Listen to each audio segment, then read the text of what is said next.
Hey, how's it going, guys? Today I'm checking out the BMAX laptop, available for under $400 on Amazon. This is the first time I'm hearing of this company, so I wanted to check it out. It has a little Transformers logo, which is kind of funny. Kind of cool, actually. But all the specs are located on the side here. The model number is Y11. The CPU is Gemini Lake N4100. I don't think I've ever used that before on the lower end laptops. And we'll see how it is, of course. 8 gigs of RAM, 256 gigabytes of internal storage. I'm wondering if that's an SSD, because if it is, that's pretty good to see, because SSDs are always faster than, you know, the standard hard drives. It's an 11.6-inch display, 1920 by 1080 IPS display, so that's not bad at all. But what's very disappointing, or pretty disappointing, is that the battery capacity is 3,500 milliamp hours. So that's not going to be anything special. I'm not really expecting to get like too many hours of use out of it, unless if it's like really well optimized, which I doubt though.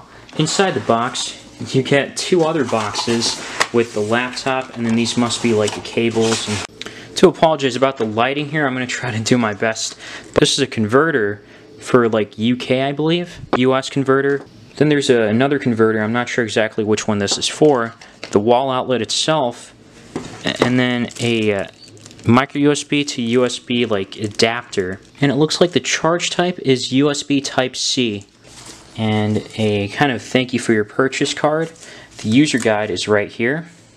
The laptop is not too thick or heavy. It's 0.5 inches thick, and it weighs just under 2.5 pounds. Actually, more specifically, like around 2.2 pounds. So that's not bad at all. It's going to be easy to carry around. It is 11.6 inches, so I wasn't expecting it to be like really heavy or something. And then the feel of it, I can feel it from the sides, and you know, there's a little bit on the back here. But there's plastic covered on it, and I want to leave that on personally because that helps prevent scratches and whatnot. The bottom has 4 rubber tacks to prevent it sliding on a curved surface. On the side is the USB Type-C port. This is to recharge the laptop, and it'll only recharge through the wall outlet charger that you get. I tried charging it on one of my USB hubs, and it didn't work, unfortunately. Oh well. There's a micro HDMI port here, micro USB 3.0.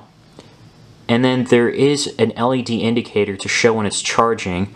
The microphones are here, and then the micro SD card slot. And then you got a speaker grill here. But from what I can tell, the sides feel like they're made of like some type of metal. On the other side, there's the 3.5mm headphone jack, which I'm always glad to see. Volume controls, power button, and then another microphone, along with another speaker grill. Opening this up, there's a trackpad or touchpad here, and then the keyboard. I wish the keyboard could light up, because it's kind of hard to see these letters on here. But no matter, if you've memorized them, it shouldn't really be that much of a problem. But during the daytime, it's a little hard to see. I guess the light probably wouldn't help too much, but definitely on the nighttime it would at least. The screen looks pretty nice. It's 1920 by 1080 resolution, IPS. I don't think it's fully laminated though, but it's looks like it was for a moment, but it's not, unfortunately. I guess not too big of a deal for me. And then there's a camera located on the bottom right here. It's kind of hard to see on video, but if you see that circle, that's the camera down there. The middle here should be the start button. And this can be turned all the way 360 degrees. When you do this, the keyboard will get disabled automatically, and it should, or you can put it in like tent mode to watch videos or something. Pretty convenient overall. And out of the box, there's about 212 gigabytes out of 237 gigabytes, or 256 gigabytes. So there's quite a bit left. It should be an SSD from what I believe, and 8 gigabytes of RAM, which is pretty solid. The camera is placed in kind of an awkward location here, being on the bottom right. I'd prefer it to be in the top middle here, like it usually is in tablets, or even laptops too. And the reason is because let's say you're in a video call. Well, when you're staring at the screen like I am right here, it looks a little weird if you can tell from my face, because it looks like I'm looking somewhere else. Versus, you know, if I look down here, that means I'm looking directly at that person. So otherwise I'd be staring at the screen, but it looks like I'm looking somewhere else. Maybe a minor inconvenience, but that's why I think it would be much better if it was in the top middle up here. And the camera quality isn't anything great. It's kind of shaky too, so it's not that good for a Skype call, but it's tolerable at best. In terms of specs, this has a Intel Celeron N4100 CPU clocked at 1.10 gigahertz. 1.10 gigahertz is a pretty slow clock speed, I'm not going to lie. But it does have an Intel UHD 600 graphics, which I want to see how it performs in some games here. I downloaded a game from Steam and I downloaded some from the Microsoft Store. But this CPU is supposedly faster than the Intel N3450, J3455, and the X5 Z8350 by a little bit. You know, they say up to 30%. But as for the keyboard, it's pretty responsive. It gives quite some feedback.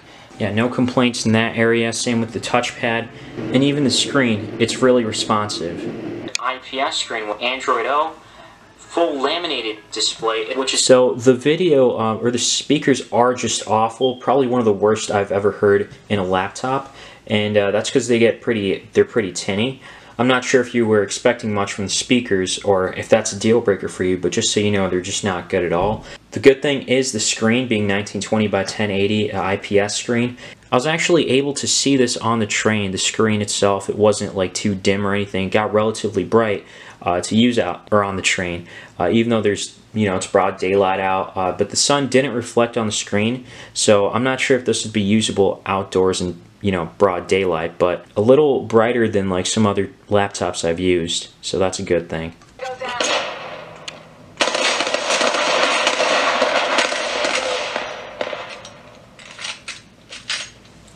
So watching videos in 1080p 60 FPS seems to work pretty well. I'd hope so, at least. I remember seeing another laptop or hybrid tablet, whatever you want to call it, back in the day. Maybe not back in the day because it was like last year. It was lagging kind of bad just playing videos at 60 FPS, but you can watch videos at 1080p 60 FPS without any problems. The only issue, or minor issue I'd say, is just the battery's speakers down here. They just don't get too loud, and that's kind of unfortunate to hear, but I guess at least there's a 3.5mm headphone jack. But again, I'd love to have bigger speakers. Even if they were facing up front, that would have been the best. I guess that's kind of like the give and take.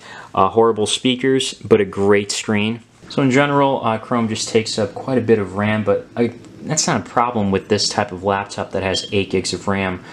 Which I always preferred over the 4 gigs of RAM that I always used with other laptops, if you saw, like in the previous years. So the first game I'm checking out here is Asphalt Street Storm Racing. This is a free game on the Microsoft Store. I tried this out with the max graphics and settings, and it lagged a little bit. I have this in tablet mode right now because I think it would be easier. And with lower graphics right now, everything's set to like the minimum graphics except for the resolution, and it seems to be running pretty smoothly. Compared to when I had it at max settings, it was lagging a lot more, or it was more noticeable. It was still playable though, I guess, but this isn't too graphic intensive. Yeah, because this is just like a drag racing game. I'm pretty sure that's what you call it, instead of like a 3D open world game. Next game here is Minecraft. So far, it doesn't seem to be lagging much, or I don't really notice much of a delay here. The only downside I realize is that there's no USB hub or USB port, so I can't hook up, I can't try to see if I can hook up my Xbox One controller or even a mouse, so that's the unfortunate thing. I guess unless if you have that, what do you call it, like an adapter, USB Type-C adapter or something like that, might work. But yeah, no problems whatsoever. And the graphics are actually set to pretty high. I didn't really change much except make it full screen. So just going down the line here, everything is pretty much on. Fancy bubbles, rendering clouds, and everything like that. Anti-aliasing is at 4. I wonder if we'll see a little bit of, I think I saw just a little bit of lag there, just going into the water and out. Yeah, it's not too bad though. I forget that you can use this in tablet mode, and there's a touch screen, and that helps out a lot. I noticed one other thing is that it gets pretty hot on the right side here, around the keyboard area on the back here, and I'm not sure if maybe that's where the CPU is located or the battery itself. So this is one game I downloaded on Steam. This was Dark Souls 1 Remastered Edition, and I have the settings set to low, just full screen. The resolution is 800 by 600, and it pretty much seems unplayable for the most part. I mean, at best you're getting 15 frames, and it just goes down, as you can see from the frame rate. I was hoping this would at least be playable, but I guess not. I know it's not a gaming laptop or by any means, because especially with the price point, this is really meant for like probably school or something, since you know it's lightweight, so it's convenient in that sense, or even work, you know, for basic tasks because they ran pretty well. And then I guess some gaming from the Microsoft store, because they ran relatively well too, like Minecraft did. And I don't know why I'm still playing this, but yeah, by the way, I'd recommend Dark Souls. It's a great game, great series overall, but that's beside the point. Anyways, overall, I like this as a basic tablet, or basic laptop. Nothing crazy with gaming. If you're not looking for gaming, then this is the way to go. A great non-gaming laptop right here. And then of course you can also watch videos, so because it does have a 1920 by 1080p resolution. And again, like I said before, it's lightweight too. So let me know what you guys think in the comments down below. Leave a like if you found this video helpful, and subscribe if you want to see more. As always, thanks for watching.